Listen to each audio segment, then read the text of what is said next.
Eddie Lex. Ini pertanyaan hampir sangat sering kita akan membahas tentang kitab Wahyu dalam pertanyaan-pertanyaan sebelumnya juga.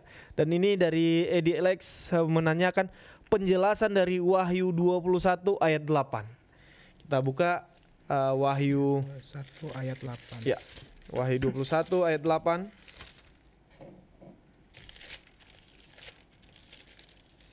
Bunyinya, tetapi orang-orang penakut, orang-orang yang tidak percaya, orang-orang keji, orang-orang pembunuh, orang-orang sundal, tukang-tukang sihir, penyembah-penyembah berhala, dan semua pendusta, mereka akan mendapat bagian mereka di dalam lautan yang menyala-nyala oleh api dan belerang. Inilah kematian yang kedua. Terima kasih. Apa makna dari ayat ini? Apa kata yang pertama dari ayat ini, Melvin? Makna kata yang pertama. Orang penakut. Kata yang pertama dari ayat ini. Apa kata yang pertama? Tetapi orang-orang penakut. Kata yang pertama, satu kata yang pertama. Oh, tetapi. Ya, tetapi. Jadi kita perlu baca ayat sebelumnya karena nggak pernah orang bicara tiba-tiba Melvin pagi-pagi ketemu dengan Jeffrey, belum bilang selamat pagi langsung mulai. Tetapi nggak mungkin. Sebelum tetapi itu harus ada sesuatu, karena tetapi itu untuk menyatakan suatu kontras, suatu perbedaan antara apa yang sebelumnya diucapkan dengan apa yang akan diucapkan setelah kata tetapi. Jadi untuk itu kita baca, paling tidak kita baca di ayat yang ke-7. Ayat yang ke-7.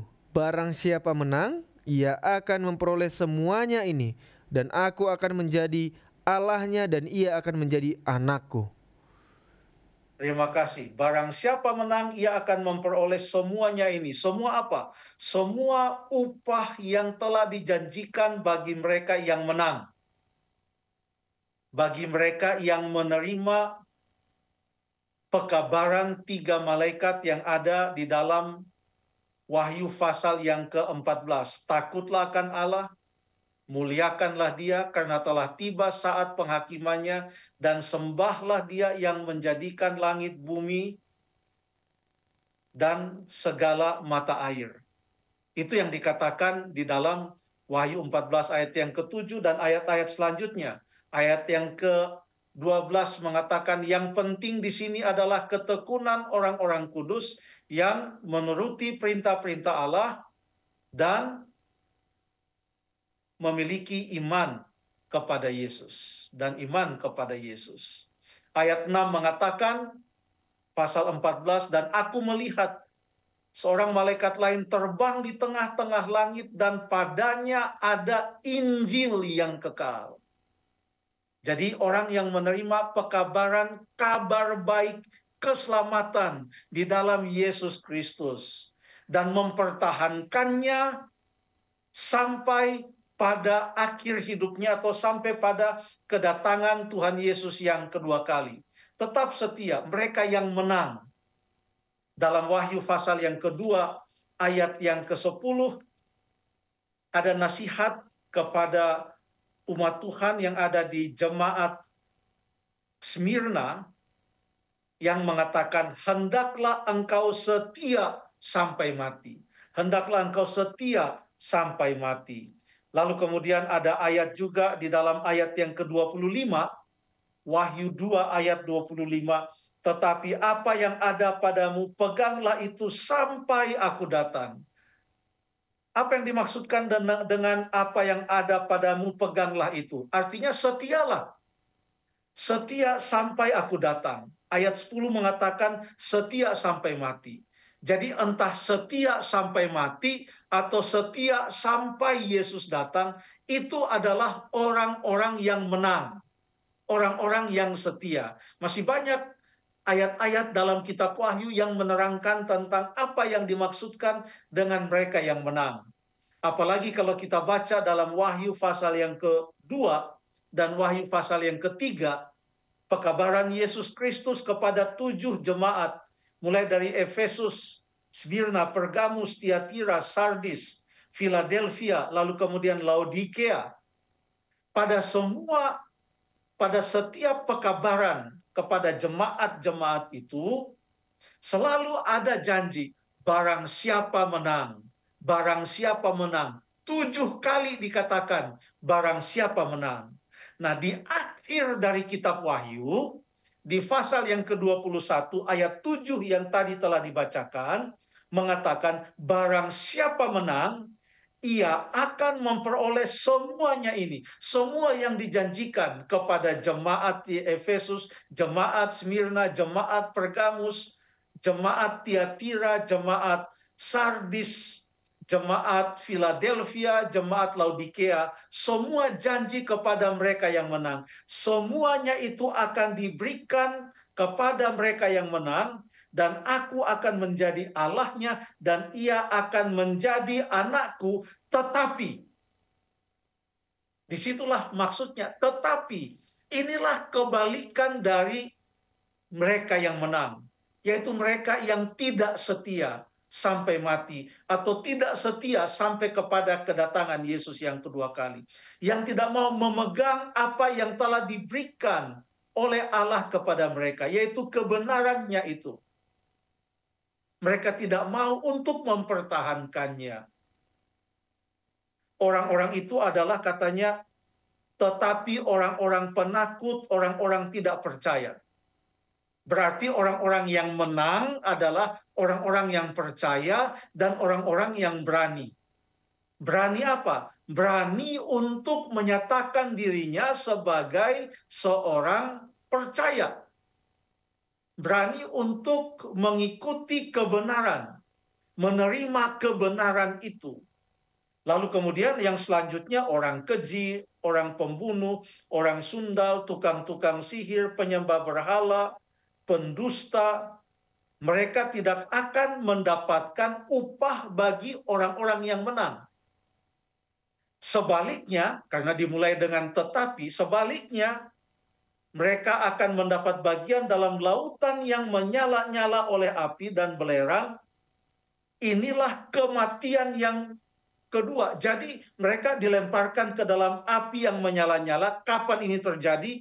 Kalau kita telusuri kronologinya, seperti yang dinubuatkan di dalam Wahyu pasal yang ke-20, maka Yesus datang, mereka yang setia, seperti yang kita baca di 1 Tesalonika ayat yang pasal 4 ayat 13-18, yang mati dalam Kristus akan dibangkitkan, yang masih hidup akan diubahkan, bersama-sama diangkat ke dalam kerajaan sorga.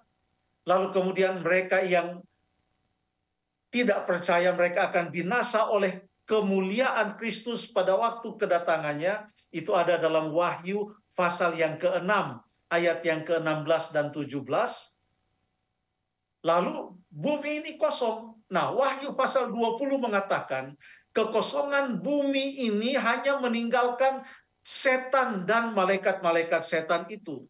Itulah sebabnya Wahyu pasal yang ke-20 mengatakan di dalam ayat yang pertama sampai ayat yang ketiga, bahwa iblis atau setan itu akan diikat selama 1000 tahun lamanya. Kenapa diikat? Karena dia tidak bisa berbuat apa-apa. Tidak ada yang ia bisa cobai, semua yang hidupnya tidak berkenan kepada Tuhan, yang tidak menerima kasih karunia itu, mereka telah binasa oleh kemuliaan Tuhan pada waktu kedatangan Yesus. Lalu yang setia dan percaya diangkat ke sorga, tinggal setan, ya seperti ia dirantai 1000 tahun lamanya. Dan kalau baca terus Wahyu pasal 20, di akhir dari 1000 tahun itu, saya hanya singkatkan saja, sebenarnya ini bisa dibuat lebih panjang, tapi saya undang pemirsa baca Wahyu 20, di akhir 1000 tahun itu, maka mereka yang telah binasa dan tidak bangkit pada saat kedatangan Yesus yang kedua kali, maka mereka akan dibangkitkan. Setan akan kembali mengumpulkan mereka, menyesatkan mereka.